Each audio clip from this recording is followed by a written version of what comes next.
Naging ang kapulisan ang sandigan ng mga mamamayan sa panahon ng pangangailangan, sa panahon ng di pagkakaunawaan.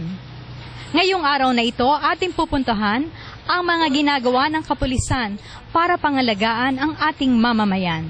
Ito po si Letty Chua kasama si Elmer Zaraspe para sa Treat TV featuring Batangas City Police Station. So, andito tayo ngayon sa gusali ng Batangas City Police Station at bago natin isa-isahin ang mga sections dito, pupunta po muna tayo sa opisina ng kanilang Chief of Police na walang iba kundi si Police Superintendent Nicolas Veloso Torre III. Tara na!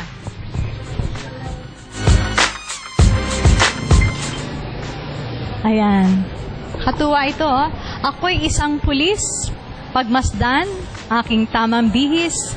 Pangalan ko ay mababasa sa kanan ng aking bulsa. Napakaganda ng kanilang masasabi nating oath ng pagiging isang pulis. At mapapansin natin, simula noong 1966 hanggang... okay. So, nakalagay po lahat dito kung sino-sino yung mga naging Chief of Police. Okay, tayo na. Nasa second floor. Umaga po. Tayo po sana ay maghahatid ng kaalaman sa ating mga tagapanood, sa mga mamamayan ng lungsod ng Batangas, kung ano po ba yung ginagawa ng kapulisan. Napansin ko po, may pagbabago dito sa opisina ng hepe ng pulis. Itong opisina natin bagong renovate sa tulong ng local government, Mleti. Nagbigay ng pondo si Mayora para sa pagpabago nito dahil una, hindi naman masyadong conducive it's not a conducive working environment yung ating dating opisina rito. So, inayos natin. Ito yung dating opisina ng investigasyon. Nakipagpalitan ako sa kanila. Sila ang ginawa ko doon na mag-opisina sa aking opisina dati, sa Office of the Chief of Police. Tapos yung opisina nilang kailangan ng renovation, ako na nagpa-renovate. So, na-renovate natin ngayon through the help of the Mayor's Office. Napansin ko po, ang daming nakalagay dito. Sa inyo po ba lahat ito? Mga awards na yan? Yes, ma'am. Laro na. Mahilig tayo maglaro ng mga shooting. Kaya, ayan, minsan nanalo, di may nakakakuha ng trophy. So, it makes you feel proud? You have a sense of pride? Siyempre naman po. Nakaka-inspire po sa mga subordinates nyo na makita na talagang ang kanilang hepe ay multi-awarded. Thank you very much. Yeah, I hope so. So, napakalinis po ng inyong tanggapan. Napansin ko rin po yung CR. Sabi nyo kanina, kapag malinis ang opisina, nagra-radiate yun doon sa inyong mga ginagawa. May actually, yeah, clean working environment for a clean frame of mind. Yun yung ating gusto dyan na iparating. So, pati ang kusina natin, inaayos natin. Pero lahat ng yan ay minimaintain natin ang kaayusan at kalinisan ng ating opisina. Okay, napansin ko po, sir, yung pagpasok pa lang dito sa inyong gusali, talagang wala nang nakapark doon sa harap ng gusaling ito. Yes, isang programa natin yan na ipakita rin sa taong bayan na hindi lang tayo nandidisiplina ng tao, kundi tayo mismo ay disiplinado. So, nakalagay dyan kasi sa harap ng ating istasyon, ang laki-laki ng sign ng no parking. So, sinusunod namin yan. No parking. Okay, so ilan po ang divisions dito sa Batangas City Police Station? Sa akin, meron tayong 4 na divisions dito, major divisions natin. Yung ating investigation, operations, admin, at saka yung ating women's desk na under din actually sa investigation division. Ang operations natin is under sa PC. Ang PCR natin is under sa operations division. Okay, alin po ang una natin pupuntahan? Okay. Ito yung admin office natin. Napakahalaga ito po ng administrative office. Kasi sila yung, okay, so, ayan. Wow. Napansin ko po, talaga namang naka-uniform ang mga personnel ninyo. Saka Lunes ngayon, kaya hanggang ngayon, ang mga personnel natin, tayo mismo nagme-maintain ng kalinisan dito. Mga tao natin ang nagwawalis, mga tao natin ang nagpupunas ng mga dumi, aside sa regular ng trabaho bilang members ng admin division ng ating station. It's just being responsible and it's the right thing to do. Maglinis ka pag aalis ka na. Para kang nasa sariling bahay, di po ba? Siyempre naman. Kalahati ng araw natin nandito sa opisina. So, we just treat this as our second home. Ang iba nga, dito na nga tumitira. Gaya ko. Okay, sino po ba ang hepe ng administrative section dito? SPO2 Makatangay po, ma'am. Magandang umaga po. Or less, ano po yung functions ng inyong office? Sa amin po nanggagaling, ma'am, yung mga gustong mag-file ng leave, kung gusto mag-file ng leave. Sa amin din, ma'am, yung records ng tao. Lahat, ma'am, kami din po ngayon nagpapasa ng mga records ng tao kung nahingi po yung kampo. Yung saka, ma'am, yung mga assignments, pag may order po yung hepe, kami po ang gumagawa ng orders, ma'am. So, bali sir, ito yung internal. Parang yung nag-aasikaso ng mga administrative matters pertaining to the police force. Saka, ma'am, yung mga kagaya, ma'am, yung binubuo po nating swap, binubuo po ni na hepe na kami po sa ilalim po sa HRDD po. Human Resource and Doctrine Development po. Sa nailalim din po sa amin, ma'am. So, mahalaga po yung training ng human resources dito para ma-instill yung imahe ng kapulisan na talagang dapat ay maitaas. Ano ho? Yes, ma'am. Okay, Hepe, meron pala kayo ditong moral recovery program mismo sa loob ng kapulisan? Yes, it is a it is a program of the overall leadership of the Philippine National Police Moral Recovery Program. Isa sa mga thrust ng ating Integrated Transformation Program na ngayon ay Patrol 2030 na. At hindi po naman tayo makakapagturo kung yung mismong ating itinuturo ay hindi natin ginagawa. Kaya siguro gano'n na rin po yun. Siyempre po, we live by example and we teach. Alam mo, bilang teacher, yan ang yan ang isang motto ko na you cannot teach what you don't know.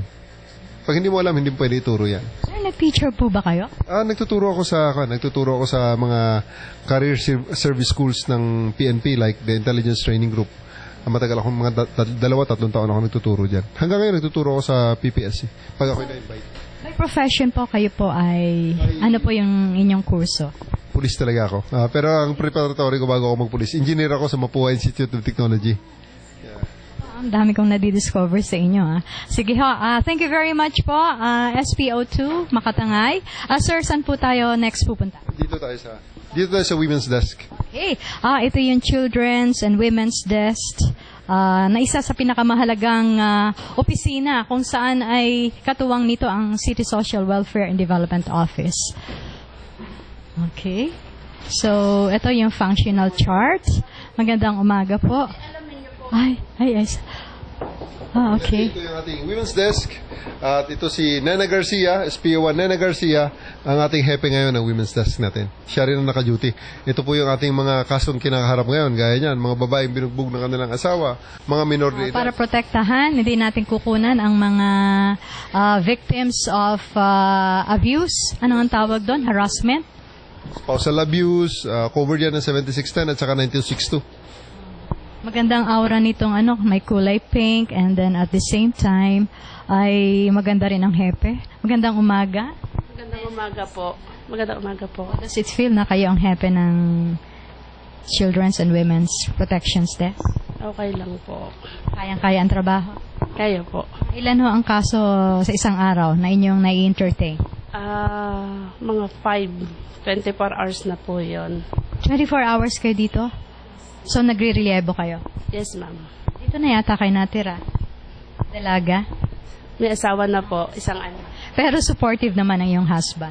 Opo. Ilan po ang tauhan dito sa Women's Desk? Sa ngayon po, 3 pa lang po kami dito. Hepe, pwede kang tanong kung anong proseso? Proseso kung paano makakapagsampa ng kaso or paano? Paano? Halimbawa, ay ako binugbog ng asawa ko. Anong gagawin ko? Ang una muna po natin gagawin ay magpa-medico legal at kung meron na pong resulta, pupunta po dito sa amin para makapaghabla. So, hindi pwedeng basta ka nalang magsusumbong na wala kang medical certificate? Pwede pong magsumbong for the meantime at wala pa po tayong mga supporting documents. Kailangan ibablatter muna po namin dito tapos i-refer po namin kung saan po dapat kayo dalhin, kung sa regional hospital or sa DSWD, tapos saka po dito sa amin. Kung kailangan nyo po ng counseling o ng doktor, i-refer po namin kayo. Tapos Ba'y libre yung pagko-consult dito? libre po. Bahagi po yun ng serbisyo Hepe, bahagi ng serbisyo ng kapulisan na atin pong pinangangalagaan ng mga kababaihan at mga kabataan. Yes, ma'am. Isang malaking concern ng ating gobyerno yan. Kung kaya't may dalawang batas talagang specifically para dyan. 7610 at saka 9262, yung VAUC natin. The law against violence against women and their children. So, meron po ba silang protection dito? May custody kayo if necessary? Kung kinakailangan po talaga, kasi po dito sa atin sa city, wala po tayong talagang institusyon na dalahan ng mga biktima o ng mga akusado. Pansamantala po, dito po muna namin sila itinitigil sa aming opisina. At pag naihanap na po siya ng institusyon, inire-refer na po namin sila. So, mabuhay po kayo. Ang tawag ko dito, Miss Nena eh. Si Nena, Miss Nena Garcia, you are SPO. SPO1 po, SPO. SPO1 Nena Garcia. Mabuhay ka, SPO1 Nena Garcia. So, pagkagaling natin sa Women's and Children's Protection Desk, bababa na po tayo, Hepe, sa ano pong section?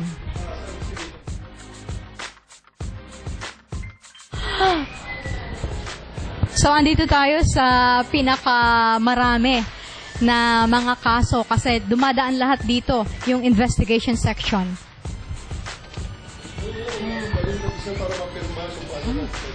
So, andito po tayo sa sinasabi nating lahat ay dinadaanan ng mga complaints, ang kaso, investigation section. Ito naman ang investigation section. Ito naman ang pinaka-busy natin na section. Dahil araw-araw may mga pumupunta rito tao for a range of reasons. Ang iba is kukuha lang ng affidavit of lost ID, lost passport. Ang iba naman ay napatay ang kamag-anak. Ganun ang spectrum nito. So, from left to right and everything in between. So, nagsimula actually ang investigation natin diyan sa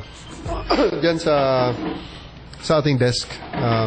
Diyan sila magpapablatter, tapos i-assess natin desk officer kung ano pangangailangan nila, at pag kailangan nila ng investigation, mapupunta sila rito. So, punta po tayo kay Police Senior Inspector Simeon.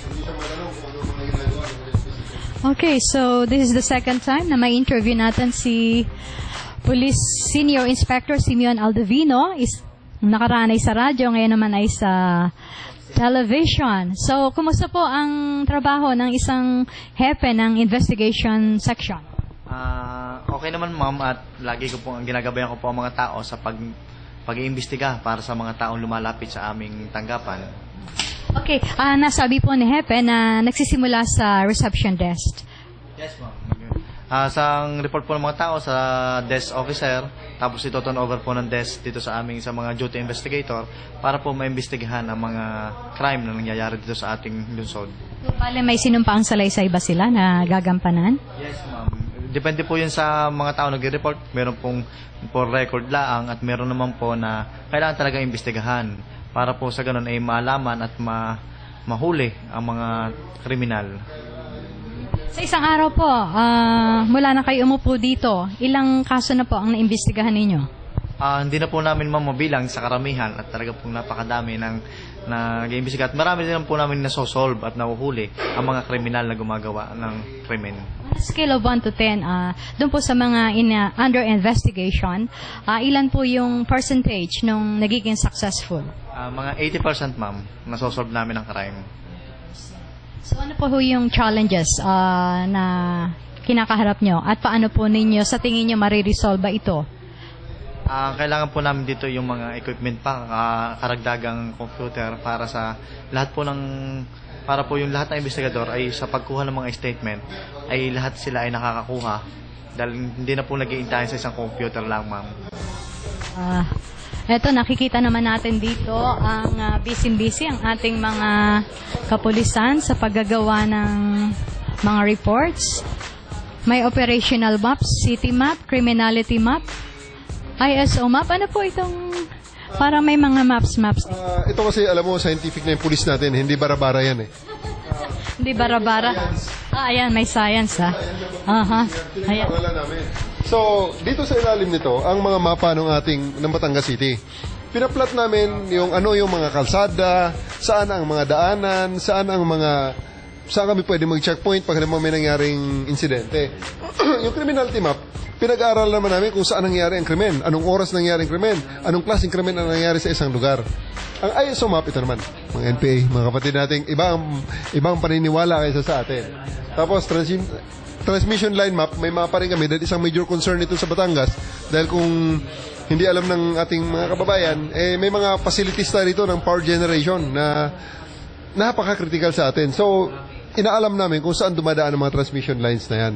Tapos, isa sa mga pinag-aaralan din natin with the NDRRMC is the typhoon-prone areas natin at flood-prone areas plus ang landslide-prone areas natin. So that pag nagkaroon ng aberya, disaster, alam namin kung saan kami magde-deploy ng aming mga resources. So ito, pre-planning. So makita mo yung operational data natin, ito yung land area natin, 28,000. Tapos ang population natin, ganyan na karami, 100 plus. Barangays natin, number of banks, vital information. Pinag-aaralan namin. So that, pagdating naman sa ibang mga mapa, ito na. Ito na yung ating yan. Ito ay sa map natin. Ito yung mga nakikita natin na mga kasama ng mga friendly units natin at ipinaplat natin dyan yung mga sightings kung saan yung ating mga posibleng kalaban. Sir, ano po yung ibig sabihin ng ISO? ISO map. Operations. Internal Security Operations. Okay, next. Ito naman, crime-prone area. So, nilalagay namin dyan, dito naman sa itong urban area center ng Batangas City, ipinaplat namin dito kung saan nangyayari ang murder, homicide, physical injuries, so that pag nagpatrolya ang mga pulis natin, alam nila na, uy, dadaan na tayo sa lugar na maraming nagbubugbugan. Kaya tingin tayo sa mga nagiinuman. Masaway na kaagad. Para wala nang bugbugan, saway na kaagad. So, Sir, umupo kayo February 27. 29. 29? Kayo na po ang nagpagawa niyan? Dati na ito, ma'am. Standard na requirement ito. Ini-improve natin at ina-update natin. So, Dapat pagka isang pulis, alam lahat yung mapa na yan. dapat requirement 'yan, especially sa ating operations officer na kung sino na in charge sa pagpaplano nung deployment, especially nung mga resources natin like patrol cars, tao, baril. Pupunta ka sa isang lugar na ang mga tao ang palaging ginagawa bugbugan. Magde-deploy ka ngayon doon ng mga pulis na equipped para i-address ang sitwasyon na yun. Like, for example, hindi ka magpapadala siyempre ng M16 doon dahil nagbububugan naman ng mga tao. Papadala mo sila ng bato ng sticks, like shields sometimes. So, kung halimbawa sa isang lugar naman, puro hold-upper naman ang napapag-aralan natin na gumagala, baka pwede na tayo magpadala ng mga pulis naman na hindi naka-uniforme, sikreta. Or kung gusto natin i-prevent yun, magpa-police visibility tayo, maglagay tayo ng patrol car, magpapawang-wang tayo doon from time to time. So that ang mga hold-upper, mabubulabog natin. So pagka isang pulis pala, dapat alerto ka 24 oras. Nako, yun na nga kaya nga, alam mo, sa pagka-plebo, yung pag nagsisimula ka, may pinamemorize para posibleng maging magaling kang pulis, kailangan ikaw ay kasing talino ni Haring David. Kasing tapang ni Haring David, kasing talino ni Haring Solomon, kasing tatag ang pasensya ng mga gumawa ng mga templo sa Jerusalem. At yung gano'n ba, kailangan alam mo kung anong ginagawa ano ang teorya ni Einstein, sino si Michael Faraday, ano ang Boyle's Law, ano ang Charles Law. Basically, yung sinasabi diyan, pag pulis ka, dapat alam mo lahat. Dahil, Diyos mo naman, dito sa loob ng ating istasyon, hanggang away ng mag-asawa, narireklamo sa pulis. So talagang masasabi natin ang pagpupulis sa isang 24/7 na trabaho at halos ay nakalaan ang buhay nyo sa bayan. Opo, totoo po yun. Kung kaya't nakita nyo kanina sa opisina ko, nandun ang pamilya ko dahil bakasyonan ngayon, sila ang nagbakasyon dito sa akin dahil ako hindi pwede umalis dito ngayon dahil mataas na mataas ang alert natin, level natin dahil alam natin na ang mga kababayan natin sa bakasyon, nagliliwaliw, ang mga bahay ay bakante, tinitingnan natin yan. Obligasyon natin na habang ating mga kababayan na nagpapakasaya, tayo naman na mga sa kapulisan ang nagtatrabaho at naniniguro na sila ay maging masaya nga sa kanilang bakasyon. So, andito pa lang tayo sa investigation at ilan sa mga nakikita natin dito ay ito, may mga kliyente na. Si Ann ay naging biktima ng snatching. Ayan. Miss Mary Ann? Apo. Ano nangyari? Kasi usually talagang yan ang problema na nararanasan ng ating mga cellphone users, ng ating mga residente. Ano ang ginawa sa iyo? naglalakad po kami sa daan, tapos po kinuha yung, nag-text po ako sa kaibigan ko, bigla lang po kinuha yung cellphone ko po sa kamay. So, pala nagte-text ka, ano? Tapos hinalbot.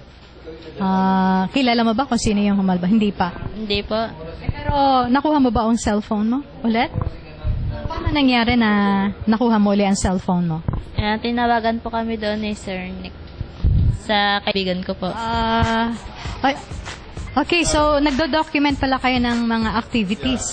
Kasi malaking bagay na nakikita rin ng mga tao yung ginagawa nyo dito sa lungsod na ito. Yeah. Part din ng documentation natin yung mga pictorials nito. Anong mga ginagawa natin sa araw-araw, anong ginagawa natin sa mga special circumstances. Maganda po yung experience yun. Kayo pala ay public information officer din ng provincial police At station. saka sa region, nakapag-PIO ko doon for quite a while. So, naiintindihan din yung aming trabaho. Oh, syempre naman. Okay, so andito po tayo sa Nandito tayo sa blatter area ng front desk. Inilalagay na, inaayos ngayon yung computer natin para ang ating computer ay magkaroon ng capability to send text messages through the Wi-Fi. Kasi ang ating station is a Wi-Fi zone. So, kinokonek ng ating IT, si Sargento Calalo, ang wireless connection niya sa ating pinaka-router. may nakalagay dito. Sino po ang in-charge dito? Dito po ba yung nagre-reshuffle ang police? Dito yung ating desk kung saan unang nagpapablatter ang mga may kailangan sa ating istasyon. So, ang duty ngayon, si Sargento Panaligan, medyo busy siya sa pag-usap sa isang kliyente. Ibablatter niya, i-draft niya muna, tapos susulat niya sa blatter book natin. Okay, sir. May nakikita ko mga equipment dyan. Ano po ba yung mga yan? Uso pa pala ang handheld radios? Tactical Operations Center natin ito. Meron tayong base radio, may dalawa tayong kan. So, si P1 Balita, siya ngayon ang radio operator natin. Nakukontak niya yung ating provincial headquarters at nakukontak niya ang lahat ng ating mga patrol cars. Plus, ang mga tao natin may mga dala-dala nito. So, ngayon, ay sa maganda suporta ng ating mayora ng local government ng Batangas. Marami tayong radyo. So, may mga spare ngayon na radio na nag-charge. So, pag ito ay napuno na, isa-charge ulit ang ibang mga radyo pa at pag may nalobat sa labas, babalik lang dito, palit ng radyo, and tuloy ang trabaho. Sir, ang hotline dito is, I think, 723-2030 po ba? Yeah, 723-2030. Yan yung ating hotline dito sa... Ito yung phones na to. Yan po ba 24 hours din? Pagka tumatawag ang mga tao, may sasagot po? Yes. 24 hours. Kung kaya't inanyayahan natin ang mga tao na kung may nangyayari sa inyong lugar, mas maganda kung mai-report ka agad sa amin. Hindi namin kailangan ng pangalan nyo. I-report nyo lang. Pupuntahan namin, i-verify namin kung ano ang nangyayari at susolusyonan natin kung kinakailangan. 723-2030. Kayo po ba may networking sa mga barangay? Yes ma'am. Ang barangay ay katuwang natin. Sila ang primary na katuwang natin sa ating pag-maintain na peace and order sa ating lugar. May recommendation po kayo kanina nung meron po tayong assembly ng mga department heads headed by the mayor na kung maaari po ang TDRO at DSS ay maging katuwang nyo? Yes, ang TDRO and DSS ay pinaplano namin i-involve sa peacekeeping operations because by the nature of their jobs, nandyan sila sa kalsada na mismo, sila yung first responder natin. Ngayon, hindi nila kailangan makipag-engage kung armado ang suspect at bibigyan lang namin yung pagkakataon. Kumuha sila ng traffic or para mapigilan ang mga armed suspects and the police will come in a short while para solusyonan kung ano man ang dapat gawin. Okay, maganda pong development ay meron na po tayong substation sa Alangilan. Substation tayo sa Alangilan. Actually, meron tayong pack sa Balagtas. Hindi pa natin binabitawan yun. Although, dahil sa kakulangan ng tao, nilagay natin sila sa patrol car. Ngayon, sa Kuta, meron din tayong isang substation doon. Kulang din ang tao natin. Inilagay natin sila muna sa patrol car. Sila yung may ikot-ikot para hindi na sila nakatunganga doon sa ating substation. Aside from that, ay ang support po ng city government, yung mga CCTV cameras, nakakatulong po ba ito sa pag-solve ng krimen? Yes. Napakalaki ng tulong ng CCTV camera. Kanina actually, yung naging susi nung pag-solve natin ng ibang mga krimen na nangyayari dyan, ang CCTV camera natin, yung pinatay sa New Market, mukhang makukuha na natin because there were clear pictures of the caught in the CCTV camera.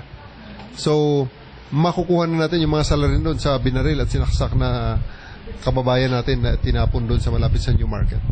Okay. Nakikita ko rin po dito yung mga pictures ng mga missing. Dito rin po dinadala.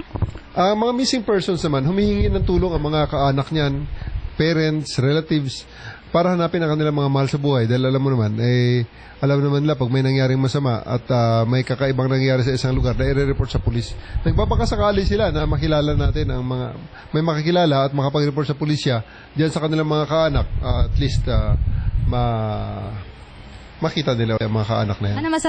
Anong masasabi ng isang information officer ng Batangas City Police Station? Congratulations, ang ganda ng inyong presentation kanina sa flag ceremony. Thank you po ma'am, at yun po naman ay pinaghandaan po namin as per instruction po ng ating COP ay kailangan po may pakita ng pulis sa publiko na hindi lamang po kami sa panguhuli, kaya din po namin sumabay sa Sir, saan po tayo pupunta ngayon? Okay, sa warrant naman. Ano po ba ang function ng mga warrant? Ito naman warrant. Section. Ayari pala. warrant section Sa kaliwa. Subpoena and warrant section. Human Rights Affairs Office. Dalawang opisina nandito, yung Human Rights Affairs Office at saka yung warrant sa Puena section. Ang warrant sa Puena section natin, yan yung katuwang ng ating mga korte sa pag-serve ng mga processes ng korte. May pasampuin na tao dahil gustong panagutin sa isang kasalanan or ipaserve ang warrant of arrest, dito na pupunta yon. So, meron silang mga records na pakarami. This is under renovation also. Para maisaayos ang mga records natin. So, pag ikaw ay may warrant at ikaw ay nahuli, dito ka sa opisina ito babagsak. Pero syempre magsisimula muna yun sa complaints tapos investigation. At yun, ipo-forward po ng investigation. Yung, ano ba ang proseso? Tapos na po yung investigation at nasa korte na po. So, sa korte na, ang judge na ang judge na ang may poder doon, ang pulis ay utusan na lang doon. At pina-furnish kayo nung kanilang mga communication through you. Patingin nga po. At medyo hindi rin natin alam itong mga proseso na ito. Para mga undercover ang mga narito. Volunteers. Hindi, mga pulis lahat ng mga yan. Kaya lang, isa sa mga kailangan sa trabaho kasi ang paghahanap nito mga taong nagtatago. So, may sample tayo. Lagi sample. Yan. Warrant of arrest to any officer of the law. So, in effect, inuutusan kami dyan. Tapos, makikita mo, copy furnished, yung NBI, yung CIDG, at saka yung PNP, BPPO, yung provincial headquarters namin. So, in turn, ang aming provincial headquarters ang nagpo-furnish sa amin itong mga processes na to para ma-serve namin. Masundan, mahanap yung tao at sabihin na, kaya nakalagay dyan, you are hereby commanded to arrest the person of kung sino ang pangalan ng ipapahuli. Doon po sa report nyo kanina, ang dami nyong naaresto. And based on that, yung warrant of arrest. Yes. Ito yung kanina may nakita nyo may mga picture. Ito yung basihan nun ng pag-aaresto sa kanila. For the month of March, ang dami nyong naaresto. Ilan nga pong, siguro later, yung 16 March 16 to 31 is nakahuli kami ng mga around 25 katao. So more than one per day ang huli namin dito. Ako, di puno na po ang ating detention cell. Yan ang indikasyon kung ayan ang actually ang indicator na ang mga pulis natin nagtatrabaho. Yeah. Tapos ito naman ito yung sample na sa Puena. Okay. Yan. So basically, yan ay naka-address sa isang tao. Pero ang dulo naman kasi nito ay inuutusan din ang pulis. Inuutusan din ang mga pulis natin na i-serve yung sa Puena na to sa concerned na tao. Kapag hindi po tinanggap ng tao, may liability po ang pulis? May mga procedures tayong susundin dyan. Pero in terms of liability, pag sinunod naman ng pulis ang procedures na yan, wala siyang liability yan. Kasi karapatan din ng tao kung tatanggapin niya sa Puena o hindi. Kaya pag ayaw niyang tanggapin, parang biniwave niya ang right niya na siya ay marinig sa investigation, kung yan ay preliminary investigation, or marinig sa isang trial. Pag siya ay nakumbikto at sinabi ng korte na hindi na sa Puena yan, arestuhin nyo. Ibang usapan na yun. Wala na siyang option doon na sabihin na ayaw kong tanggapin yan. Hindi pwede. Sama ka sa amin. Pag may warrant of arrest ka, sama ka sa police. Basta't may court order, inyo pong sinusunod. Yun po ang mandato ng kapulisan. Sa judiciary, kayo po ay part kayo ng law enforcement under executive. Yeah. Under the executive. Okay. So, itong Human Rights Affairs Office, meron pala kayo dito na Human Rights. Kasi marami pong nagtatanong sa akin o sa aming office, kung meron bang nangangalaga ng karapatan ng mga tao. Ang human rights kasi is a big issue in the Philippines, and it is actually enshrined in the Constitution. So in compliance to that constitutional mandate, ang PNP ay nag-require na magkaroon ng Human Rights Affairs Office, at ito ay actually headed by a general in Camp Crame. So, kung may problema po sa human rights violation ang ating mga residente, pwede po magpunta rito. Yes, actually the whole station is actually the bastion of protection of human rights. We are protecting human rights of everyone sa lahat ng departamento nitong istasyon na to. However, there are specific instances na kailangan talagang madiskusyonan or ma-educate pa ang mga tao regarding human rights. Itong opisina na ito ang gagawa nun. Tagal na po ba itong office na ito? Medyo matagal-tagal na rin ito, ma'am. This is part of the table of organization of the PNP. So, anything else kaya na pwede pa nating ipaalam sa ating mga televiewers? Very basic po ito, clearance picture. Ito ba galing na po ba tayo dito? Clearance picture? Bakit po kailangan ang clearance picture? Kasi mga kababayan natin na nag-a-apply ng police clearance, kailangan ng police clearance sa pag-apply ng trabaho, sa kung ano pa mang mga pangangailangan. Diyan sila nagsisimula. May table tayo, pababalik natin yung table dyan dahil yan ay pininturahan lang natin. Pagkatapos, ang picture nila, computerized so yan, ang recording natin. Okay. So, computerized. Parang nire-renovate din po yung inyong lahat ha? So, dyan, may isa tayong computer na capable na kumuha ng image ng ating aplikante ng clearance, at dito na sila nag-fingerprint na isang requirement din para ikaw ay mabigyan ng police clearance. Magkano po ang pagpapa-clearance picture? May binabayaran sila sa City Hall na 65 pesos, at yan ay papasok sa kaban ng gobyerno natin. Hindi po dito. Yan, so pagka may resibo na, pwede ng picturean dito. Ang imbasihan para i-process namin ang kanilang clearance. Ang picture taking dito lang sa room na to. Pero gaano po kabilis makukuha ang clearance picture? 30 minutes po, ma'am. Depende, first come, first serve. 4 pa po ang iniikutan. Ano po, picture, tapos po counter check po ng sa admin, tapos po sa warrant section, bago po kay Hepe. So ibig sabihin po talagang clear. Kaya kayo bibigyan ng picture, ay na-clear kayo of all Para picture taking lang. Pero basically, what we give here is the police clearance in itself. Kung kaya't may nahuli na tayo ritong nag-apply ng clearance, nakalimutan niya, meron pala siyang warrant of arrest. Hindi siya nakakuha ng clearance, hindi pa siya nakauwi. Nakulong. Pero nagpiyansa naman kaagad. Nang mapiyansa niya, di inilagay namin sa clearance niya, sa police clearance niya, na siya ay may kaso. Hindi kailangan sa pag-apply sa mga trabaho, local at foreign. So, Hepe, ano ho yung pwede nating ipaabot sa ating mga kababayan na nais na magpunta o humingi ng tulong dito sa inyong opisina o tanggapan? In-encourage natin ang ating mga kababayan na lumapit lang sa pulis kung kayo ay sa tingin nyo matutulong kayo ng pulis, kayang naging biktima kayo ng krimen, or gusto nyo matuto kung ano ang mga dapat na anti-crime tips during this holiday season. Nagagawa namin dyan. Meron kaming isang maliit na espasyo dyan para sa training at sa mga lectures na nagagamit para pag may isang grupo halimbawa ng mga tao na nangailangan ng security lecture, like the Bankers Association, nagbibigay kami ng security lecture dito. Do you still have time for that? We'll make time for them. So, inaasahan po na itong building na ito ay magiging green building. Ayon po dun sa sinabi ng ating Mayor Velma Abaydi Makuha. Ano pa ho yung nais ninyong makamit dito sa lungsod ng Batangas? Sa ngayon naman, wala na kaming mahihiling pa sa dami ng suportang ibinibigay sa amin ng local government natin. Napakalaki pa salamat ang aming pinaabot sa local government sa pagsusuporta dito sa pulis natin. May patrol cars kami, may baril kami, may gasolina kami, at ngayon may building na ibibigay ang ating local government. Sa tingin nyo ay hindi lamang yung local government, hindi lang gobyerno, dapat pakipagtulungan din ating mamamayan. Oh yes, actually, nung last na meeting namin ng Bankers Association, they have committed to donate equipment like bicycles for the bike patrol kasi maglalagay na ng bike patrol dito sa Batangas City. Malayo na inabot ng pagbabago ng pulis.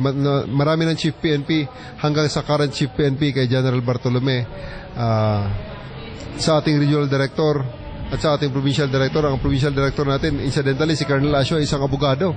Kung kaya't mataas ang antas ng pagpupulis dito, mataas ang expectations, kung kaya't napipilitan kaming to deliver the expected high quality police work. Okay, well said. So, wala po dito sa tanggapan ng Batangas City Police Station, kasama si Elmer Zaraspe, Letty Chua, as noong nag-uula.